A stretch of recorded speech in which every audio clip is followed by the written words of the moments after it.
The video opens by setting the tone that UFC 324 isn't just another fight card, it's already spiraling before a single punch has been thrown. The narrator explains that while fans usually focus on weigh-ins and predictions, this week feels different. Tension is leaking out from every corner of the UFC. Fighters are snapping at each other, old grudges are resurfacing, and the pressure of expectations is clearly getting to people. There's an unspoken sense that something is about to go wrong. Big names are being questioned, rising stars are being doubted, and the usual fight week confidence is being replaced by defensiveness and hostility. The narrator hints that several fighters are already fighting battles outside the cage, online, in interviews, and in their own heads. This isn't just about who wins on Saturday night. It's about reputations, credibility, and whether certain fighters truly belong where the UFC has placed them. And right at the center of all this chaos is one name that keeps coming up, whether people are praising him or tearing him down. By the time the introduction ends, it's clear this card has become a pressure cooker, and the lid is already starting to rattle. The narrator shifts focus to Paddy Pimblett, explaining that his fight week didn't begin with excitement or confidence, but with public ridicule. Arman Sarukian posts a photo that instantly goes viral, calling out Paddy's weight, work ethic, and professionalism. It's not just trash talk, it's a shot at Paddy's image and how the UFC presents him.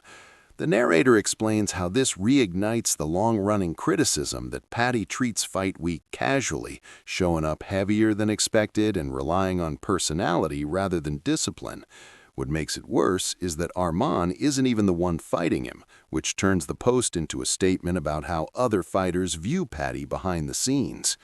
The narrator points out that when peers start mocking you publicly, it usually means respect is slipping. Instead of laughing it off, the moment hangs in the air, making fans question whether the UFC's golden boy is starting to crack under scrutiny. The criticism doesn't just land on Paddy, it reflects on the promotion itself, raising questions about favoritism and standards. And just as that doubt begins to settle in, the conversation takes another turn, this time involving serious accusations inside the cage.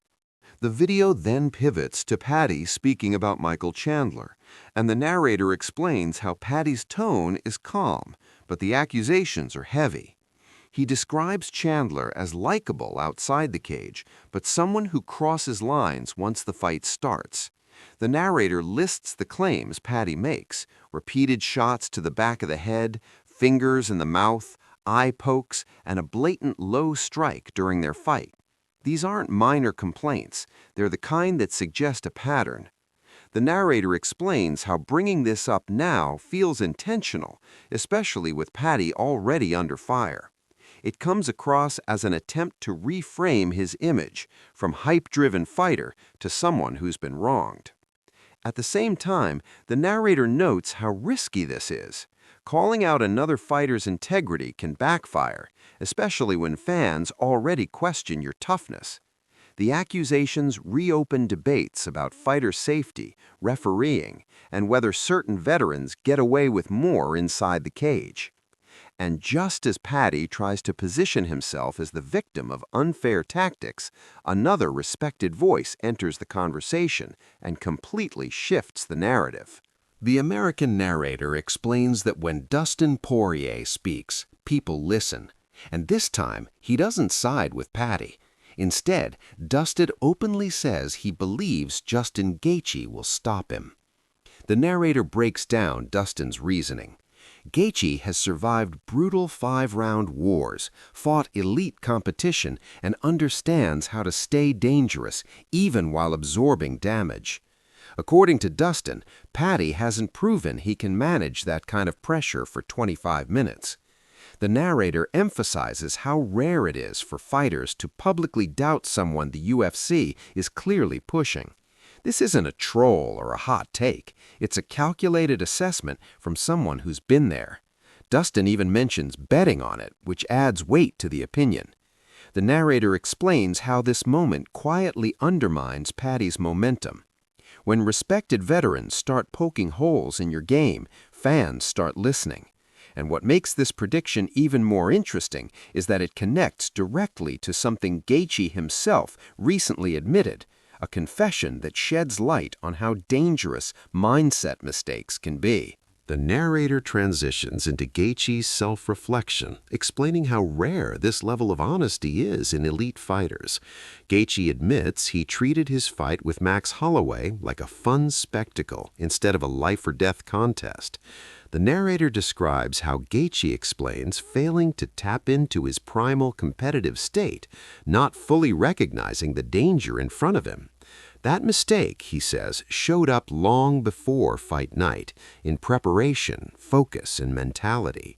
The narrator explains how chilling it is to hear a fighter describe being knocked out as a moment where everything went wrong because of mindset, not skill.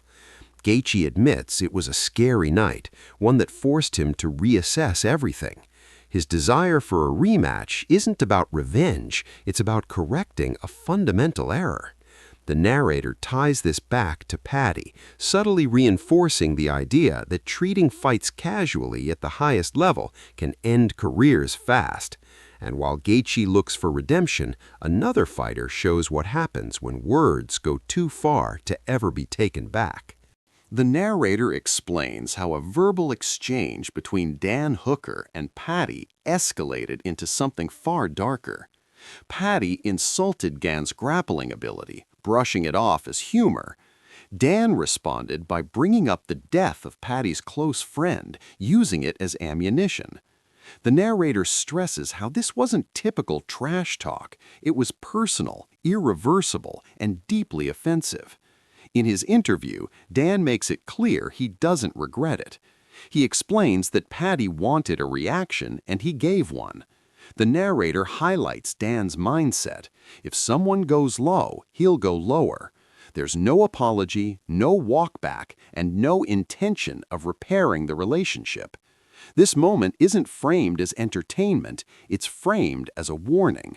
Some things don't sell fights, some things just create permanent damage. And as the fallout lingers, the video shifts to a reminder that not all battles in the UFC are public. Some are fought quietly, behind closed doors, with real-life consequences. The narrator explains that news broke revealing Kayla Harrison needed serious neck surgery, forcing her out of a massive fight. What shocks everyone is the severity. Doctors warned that without surgery, she could have been left paralyzed. The narrator details how this injury had been lingering for years, dating back to her PFL days. She couldn't lift her arm, tried injections, anti-inflammatories, and pushed through pain while appearing dominant on the surface. The UFC eventually flew her to New York, where doctors immediately shut everything down. The narrator emphasizes how quickly everything changed once surgery happened. The pain vanished, but the danger became clear. This segment serves as a reality check. Fighters aren't indestructible. Behind the bravado and trash talk are careers balanced on fragile health. And just as sympathy sets in, the story pivots again, this time to a fighter forced to defend his reputation against accusations of fear. The narrator explains how Arman Tsarukyan appears on a podcast and is directly confronted with the claim that he pulled out of a title fight because he was afraid of Islam Makhachev. Arman doesn't dodge it. He breaks down his history, reminding listeners that he fought Islam on short notice as a 22-year-old and made it competitive. He explains that fear doesn't align with his actions, years of preparation, multiple UFC fights, and a willingness to lose if it meant proving himself. The narrator highlights Arman's frustration, not anger, as he explains that fighting Islam would have elevated his name regardless of the outcome. This moment reframes his earlier trash talk toward Paddy as part of a bigger picture, fighters constantly defending their legitimacy. And while Arman looks to secure his place at the top, another veteran is chasing one last massive spotlight. The narrator closes by discussing Jorge Masvidal's appearance on Ariel Helwani's show, where he openly talks about the possibility of fighting on a historic White House UFC card, potentially against Conor McGregor. Jorge doesn't confirm anything outright, but he makes it clear that conversations are happening. Ali Abdelaziz is involved, communication is open, and momentum is building. The narrator explains how Jorge doesn't care who the opponent is, he just wants that moment. Weight classes are unclear, timelines are fuzzy, but the intrigue is undeniable. This speculation ties back into the broader theme of the video: uncertainty, ambition, and fighters chasing relevance as pressure mounts. As the segment ends, the narrator brings it full circle. UFC 324 isn't just about matchups, it's about egos colliding, legacies on the line, and a sport that never slows down long enough for anyone to feel safe.